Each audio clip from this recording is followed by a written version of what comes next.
Pemerintah Kabupaten Badung akan menerapkan bea perolehan hak atas tanah dan bangunan BPHTB berbasis transaksi. Kebijakan ini akan diatur dalam rancangan peraturan daerah tentang pajak daerah dan retribusi daerah PDRD yang akan disahkan.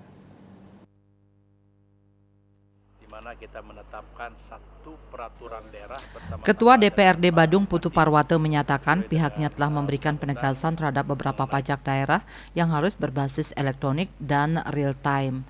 Dewan telah menetapkan berapa angka BPHTB yang wajar diterapkan di Kabupaten Badung. Dikatakan Bupati Badung sepakat pajak daerah ini berbasis sistem online yang terconnecting dengan data komputer sehingga sangat transparan. Dengan demikian, Parwate meyakini berdampak pada pertumbuhan pendapatan daerah. Pendapatan yang akan diperoleh akan digunakan kembali untuk kepentingan masyarakat. Untuk diketahui, pendapatan pemerintah Kabupaten Badung tahun 2024 mendatang dirancang 8,3 triliun rupiah.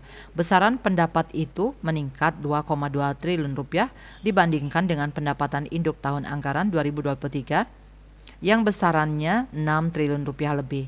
Bupati Badung Nyoman Giri Prasetyo mengatakan pendapatan daerah pada anggaran pendapatan dan belanja daerah tahun anggaran 2024 terdiri atas pendapatan asli daerah dirancang sebesar 7,5 triliun lebih.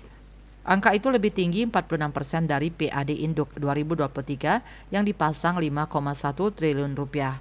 PAD Kabupaten Badung tahun 2024 lebih tinggi 2,3 triliun rupiah dari PAD Induk 2023. Bali Post melaporkan.